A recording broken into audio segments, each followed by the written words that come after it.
hadir Gambut Bapak Dr. Gugum Dwi Aryo Wibowo, Magister of Science Psikolog, yang akan membahas materi tentang long distance support system untuk pekerja imigran Indonesia di Hong Kong. Baik, mari bismillahirrahmanirrahim. Assalamualaikum warahmatullahi wabarakatuh. Waalaikumsalam warahmatullahi wabarakatuh. Pesan wajahnya cerah ceria gitu ya. Ternyata gajian. Memang tepat nih waktunya gitu. Mental sedikit oleng, Pak. Oh, ya. Sehat-sehatan. Baik, ya. Nah, materi saya sebenarnya singkat, tapi nanti saya butuh ini ya, Bapak dan atau Ibu lebih bergerak gitu ya. Support system gitu ya. Saya awali dengan next gitu ya. Baik ya, jadi di istilah kita ada namanya sehat mental, Bapak Ibu. Nah, lawan sehat mental itu ada yang sakit mental, atau lawan dari ya mental health dengan health mental dengan mental illness. Jadi Ibu, saya tidak memahami juga Bapak Ibu atau paling banyak di sini masalah apa. Bulan saya sama Ustadz Fajar itu beberapa kali ada di lokasi bencana. Ya, dan saya di MDMC Bu. Jadi kalau ada bencana Lombok gempa saya diberangkatkan, Palu berangkat, Cianjur berangkat lah, intinya seperti itu. Banjarnegara di tempatnya Bu Ibu di mana Karangkobar kemarin ya, ada satu gerumbul, satu dusun yang longsor. Itu satu dusun 85% penduduknya meninggal ya, 127, namanya dusun Jemblung ya. Itu di kampungnya Ibu Sinten Karangkobar, di Karangkobar. Iya, itu Banjarnegara. Jawa Tengah. Nah, di situ saya ketemu dengan dompet dua apa juga, dengan Bu Titik ya. Nah, sehingga kita biasa bertemu dengan teman-teman yang mengalami gangguan mental, terutama yang jiwanya kurang. Nah, saya yakin itu juga terjadi pada beberapa buruh migran Indonesia yang ada di sini yang menjumpai hal-hal yang tidak sesuai dengan harapan atau keinginan. Next ya. Baik, next. Nah, langsung di ya. Jasmine. Oke. Ya. Ya, kalau pakai disrak ya, Min. Ya. Jadi ini sehat mental. Apa sih orang sehat mental itu? Sehat mental itu intinya adalah dia merasa sejahtera, ya. Dia tuh paham apa kelebihan dan kekurangan yang dimiliki. Ibu-ibu paham nggak? Paham. Kelebihan berat badan, alhamdulillah. Kan gitu ya. Daripada kekurangan berat badan Bu, nanti dikira anemia gitu ya. Kemudian bisa mengatasi tekanan hidupnya yang normal gitu ya. Jadi sebenarnya gini, setiap manusia itu diberi kekuatan namanya coping strategi. Jadi kemampuan untuk menangani masalahnya sendiri. Karena semua orang itu tercipta dengan sebaik-baik penciptaan ya, fi ahsani taqwim. Jadi dia itu kuat sebenarnya. Cuma masalahnya adalah kadang-kadang tekanannya yang terlalu berat atau dirinya yang rapuh. Nah, dua hal ini ya, antara tekanan yang berat, orangnya sudah kuat tapi tekanannya berat, atau tekanannya ringan tapi orangnya rapuh. Kan gitu ya. Mungkin karena parenting sejak kecil, anak tunggal gitu ya. Mungkin jarang ada tantangan dalam kehidupannya gitu ya. Nah, itu juga nanti bisa menjadi mental illness. Kemudian orang yang sehat mental itu orangnya produktif. Nah, di sini saya lihat kan ibu-ibu produktif dong. Kalau nggak produktif kayaknya nggak bakal berangkat ke sini dong. Kan gitu ya. Kemudian mampu memberikan kontribusi pada lingkungan sekitarnya. Jadi di situ ada orang yang optimis, fleksibel dan seterusnya. Nah, kita punya masalah nih di sana. Ada orang-orang yang tidak sehat mental. Nah, next. Sebenarnya kalau mau jujur, orang-orang yang tidak sehat mental ini terjadi sebenarnya karena lebih banyak karena tidak ada helper atau orang-orang yang menolong di sekitarnya. Jadi sebenarnya pada kenapa orang yang mental illness itu sebenarnya paling banyak terjadi pada orang yang introvert. Ya, orang yang menahan semua yang ada di dalam dirinya itu nggak keluar gitu ya. Jadi dia lebih memendam semua perasaannya, tidak ada teman berbagi dan seterusnya. Nah, ini yang jadi masalah. Nah, Padahal itu bisa kita kurangi dengan adanya namanya dukungan psikososial. Nah, dukungan psikososial itu bisa dari sesama buruh migran. Nah, baik, secara umum itu nanti kita akan masuk ke support system. Next. Nah, support system itu intinya adalah ketika orang memiliki hal-hal yang di sekitarnya itu menjadi supporter dia. Ibu-ibu tahu pertandingan sepak bola? Nah, yang ada di sekitarnya yang menyorai, ayo kamu harus menang, itu namanya apa? Nah, bayangkan seorang pemain sepak bola tidak memiliki supporter, apa yang terjadi? Iya, ya sepi pertandingannya, dia juga merasa gua apa yang menang kan gitu ya, ini Nyun Sewu ini orang Banyumas ya kayak gitu ya. Ngapa kayaknya? Lah ya, gua apa yang menang gitu. Kalah berapa apa kan gitu. Ini orang Banyumas ya gitu ya. Nah, jadi ibu-ibu kita bisa tahu bahwa seorang pemain sepak bola atau apapun di lapangan kalau nggak ada supporter itu dia juga merasa untuk apa dia menang, saya semangat dari mana gitu. Tapi ketika ada supporter itu beda. Kita mungkin pertandingan kalah atau kita dalam keadaan tertekan. Tapi ketika ada yang mengatakan, ayo kamu pasti bisa menang, ayo di sini ada kami. Nah itu orang ya dia semangat. Kemudian ada orang yang meskipun dia kalah dia tetap siap untuk menghadapi kekalahan itu, gitu ya. Nah sebenarnya secara umum support system itu bekerjanya seperti itu. Jadi orang punya supporter. Nah, pertanyaannya, siapa supporter ibu-ibu di sini? Boleh saya tahu? Bu, anak, pacar, atau pacar? Pacar yang keberapa, Bu? Bu, supporternya siapa? Orang tua, anak, oke, ya. Suami, ya. Mantan suami ada jadi supporter? Gak ada? Kok jujur banget sih, Bu?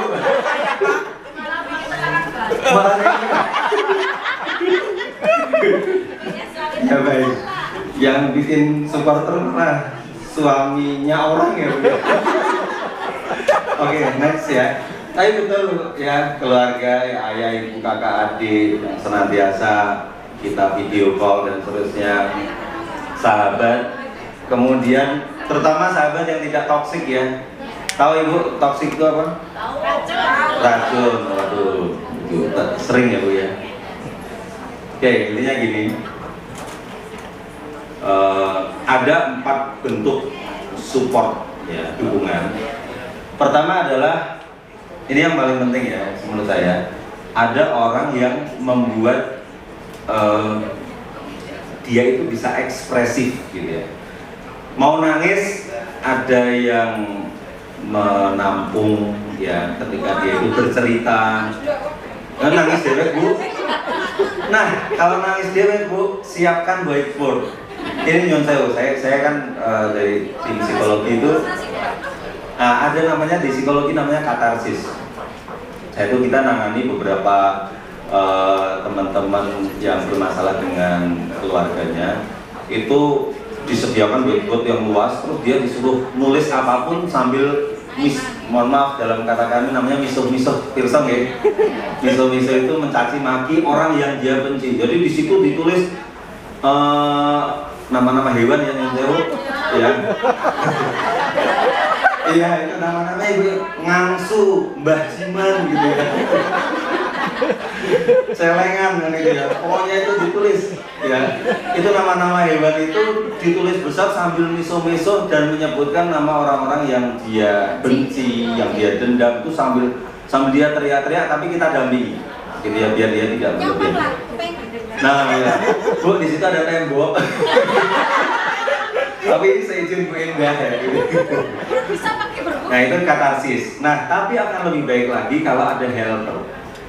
Jadi Nyun Sewu, saya psikolog ya, saya praktek psikologi.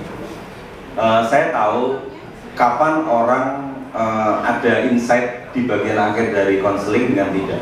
Jadi gini, orang masuk ke ruangan kami, itu orangnya itu mesti bungkuk. Ya, jadi masuk ke ruangan itu mesti menunduk bungkuk. Orang menunduk bungkuk itu berarti dia ada beban di dalam hidupnya. Nah selesai konseling, mesti dia itu lebih tegak. Ya, Padahal loh ibu-ibu, saya mau jujur, profesi psikolog ini, Yasmin calon psikolog gitu ya, itu sebenarnya gampang.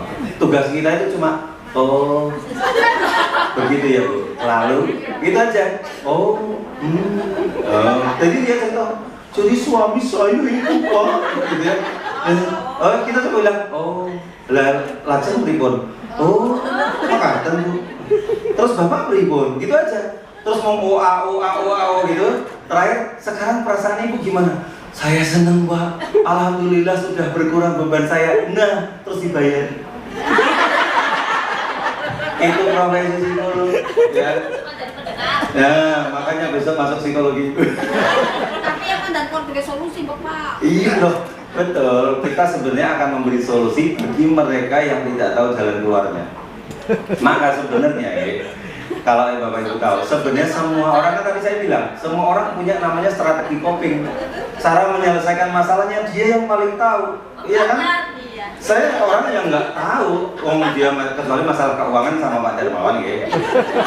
Nah, saya kan orang ekonomis, saya orang psikologis, masalahnya psikologis, orang ekonomi, masalahnya ekonomis gitu ya. Orang teknik, masalahnya teknis gitu, orang kedokteran, masalahnya medis kan gitu ya. Orang sipil saya nggak tahu masalahnya apa. Ya, jadi di kami orang psikologis intinya gitu, masalah-masalah itu sebenarnya selesai ketika kita ada teman bercerita. Tugas kami psikolog itu mau AO, terakhir ketika dia itu belum punya insight ya, dia nggak ngerti, baru kita kasih solusi. Itu berarti, tapi kita solusi itu sebenarnya gambling. Karena apa? Kita pakai ukuran kita. Itu enggak, itu subjektif semua.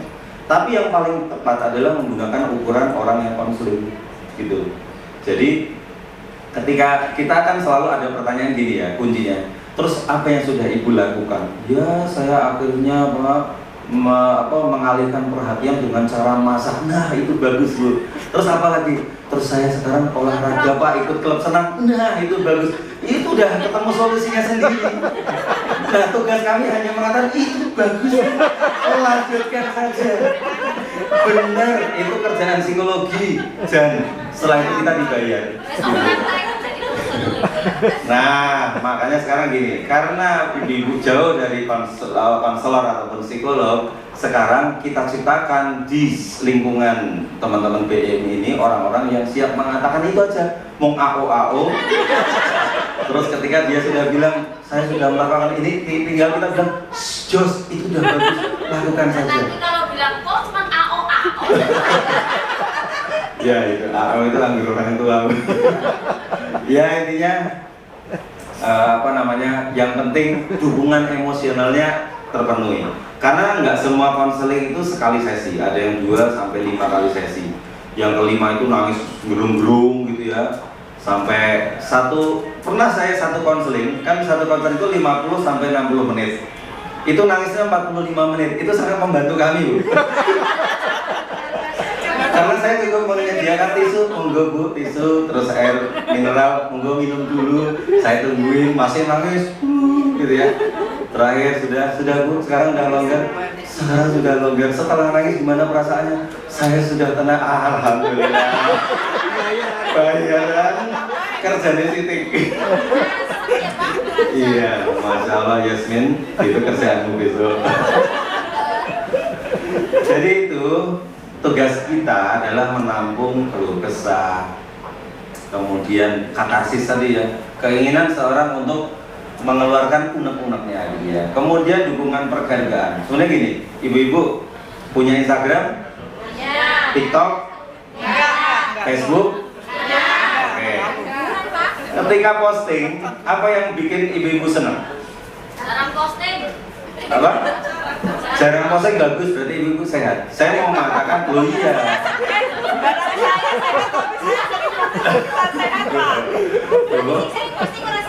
Nah, sehari 3 kali, tapi makannya 2 kali. Jadi banyakkan posting daripada makan. Makannya sehari. Iya, jadi gini, posting itu nanti ada dampak psikologisnya, tapi saya nggak akan mengatakan ini karena di luar ini. Cuma saya mengatakan orang posting itu tujuannya apa? Stres. Dari duit. Oh iya ada. Ya, orang posting itu tujuannya hanya dua, like dan komentar. Nah, komentarnya mesti mantap, keren, kan gitu kan? Itu kan yang diinginkan kita, orang yang posting kan itu. Karena saya pernah ada mahasiswa saya, relawan itu, dia posting pagi hari. Terus yang like itu masih 5, 7 gitu ya. Sore hari dihapus. Saya tanya, loh, dia tadi kenapa kok dihapus? Ah, yang like dikit. Loh, lah tujuan kamu posting apa? Lah ya, saya ngapain susah-susah posting yang like dikit? Dihapus, itu katanya mencoreng nama baik. Nah, jadi ibu-ibu, menurut saya ada dukungan. Ternyata kita itu butuh namanya dukungan penghargaan. Jadi orang dibilangin, keren, mantap, wis, apik, seneng banget. Nah itu dia akan senang sebenarnya. Jadi ibu, jadi kalau kita itu ada teman, sebenarnya tinggal diomong, gue keren gini. Dina ki punya Rika ayu wongi, gitu. Dina ki Rika ayu banget yakin. Itu saya jamin ya dia akan senang. Bagus. Nah, setelah itu ibu utang mesti dikasih. Bapak-bapak semuanya harus. Yang ketiga namanya dukungan instrumental. Itu berarti apa? Yaitu sudah mulai material, gitu ya. Butuh duit di waktu butuh, gitu ya. Itu adalah dukungan instrumental. Nah, terakhir adalah dukungan informasi. Ya, mungkin ada beberapa orang yang dia tidak butuh duit, tapi dia butuh informasi, gitu ya. Nah, ini adalah 4 jenis dukungan. Sebenarnya yang dibutuhkan ketika orang punya masalah, gitu ya. Jadi ibu-ibu sekalian, silakan ibu-ibu bisa saling dukung dengan teman-teman. Jadi siapkan diri. Memang harapan saya di BM ini nanti ada tim khusus ya yang memang punya kemampuan istilah kita namanya PFA atau bahasa Indonesia pertolongan pertama psikologis. Jadi orang itu sebenarnya ketika ada masalah sama dengan fisik, pertolongan pertama pada kecelakaan itu ya, itu kan fisik, kebaret butuh tensoplas. Nah ini juga gitu, kebaret hatinya dia butuh. Iya kira-kira gitu Bu. Ya, itu perumpamaan. Tapi orang benar, orang ada masalah yang dibutuhkan teman cerita, kan Ibu ya, mungkin itu. Baik itu, nah ibu-ibu, caranya gimana? Satu hal misalnya gini, ibu-ibu suatu hari pengen pulang ke Indonesia kan? Oke. Itu kan? Suatu hari pulang ke Indonesia kan? Iya. Apa ada yang mau di sini terus? Enggak kan? Oke. Nah, tadi salah satunya Pak Ito bilang tentang perikanan, Bu Rata bilang tentang batik. Nah, ibu-ibu kalau pulang ke Indonesia sudah ada gambaran nggak? Aku akan usaha. Sudah. Atau sudah memulai? Sudah. Oke. Yuk, sekarang dikuatkan ya pada diri ibu. Saya pulang dari sini ingin mau ngapain ya? Mau punya usaha apa atau mau ngapain bebas? Clear ya? Oke. Baik. Saya minta ibu sekarang di sini dalam hitungan kelima semuanya enggak hipnotis langsung semakin dalam semakin cerdas gue gitu ya, bukan itu ya. Ibu-ibu yang di sini dalam hitungan kelima mencari pasangan di dalam ya maksudnya satu jenis kelamin. Mencari pasangan langsung cari pasangan hidup enggak, Nanti bahaya ada istri. iya makanya mencari pasangan berdua. Hitungan kelima ya, siap? Siapa yang paling dekat langsung pegang tangannya berhadapan. 5 4 3 sudah, oke. 2 1 sudah berhadapan. Yuk berhadapan. Biar asik ya, biar asik semuanya berdiri. Yuk. Kecuali Umar yang sedang makan, biar kusuk. Sudah berhadapan dan bersalaman. Ya, berhadapan berdiri. Sudah? Sudah ya? Sudah, sekarang pink sweet. Siapa yang menang? Ya. Sudah? Sudah, oke. Yang menang tangannya tangannya ke atas, yang menang saja. Oke, berhadapan ya. Tolong berhadapan. Yang menang tangannya ke atas, letakkan tangan di pundak orang di depannya. Oke, sudah? Ya sudah. Yang sweetnya menang, tolong tirukan apa yang saya katakan. Siap? Oke, yang sweetnya kalah diem aja. Yang sweetnya menang, tirukan apa yang saya katakan. Sahabat, kurang keras. Sahabat, aku ingin kamu mendengarkan keinginanku. Keinginanku yang pertama adalah suatu hari nanti, ketika aku pulang, aku akan membuka usaha sebagai Apa gue? silakan sebutkan. Properti. Waduh. Bisnis properti. Bisnis layanin. Oke. Sahabat, Sahabat. keinginan keduaku adalah Keinginan keduaku adalah aku yakin aku yakin atas usahaku atas usahaku dan atas izin Allah, dan atas izin Allah aku akan aku akan berangkat ke Mekah berangkat ke Mekah di tahun di tahun kira-kira segini. 2025 yang kedua kali. Oke, baik. Angkat tangan ke atas. Oke, letakkan ke bawah. Sekarang yang sweetnya kalah, angkat tangan ke atas. Letakkan di pundak orang di depannya. Ya, yang sweetnya kalah. Oke ya.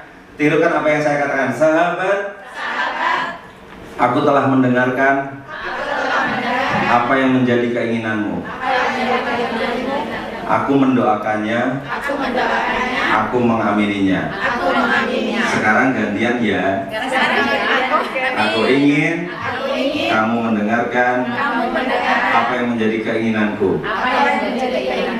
Keinginanku yang pertama adalah aku yakin atas usahaku dan atas izin Allah, aku akan membuka usaha sebagai disampaikan yang keras. Yang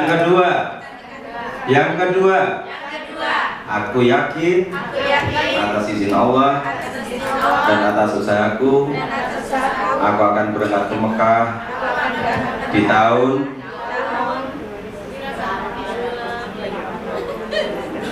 Oke, tangan kanan ke atas, turunkan. Oke, sekarang yang sweetnya menang, tangan kanan ke atas, berikan di pundak orang di depan. Oke, tirukan apa yang saya katakan. Yang sweetnya menang. Sahabat, aku telah mendengarkan apa yang menjadi keinginanmu. Aku mendoakannya. Aku mengamininya.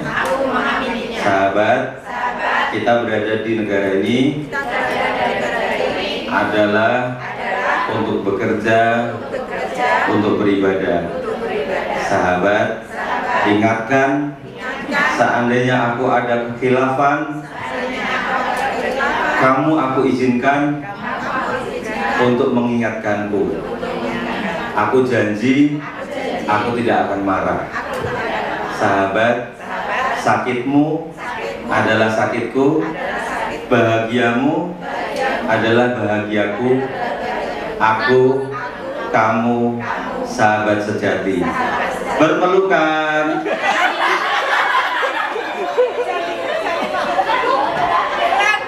Oke, silakan dulu ibu-ibu semua. Itu artinya ibu-ibu sudah punya support system, ya. Jadi semakin banyak orang-orang di sekitar ibu-ibu yang menjadi support system, ibu-ibu akan selalu dalam keadaan sehat insya Allah. Mungkin itu materi dari saya sebagai penutup, dan mungkin nanti ada penutup juga dari Ustadz Dermawan untuk menutup kegiatan pengabdian masyarakat kita pada hari ini. Terima kasih, mohon maaf apabila ada kekurangan kesalahan. Assalamualaikum warahmatullahi wabarakatuh.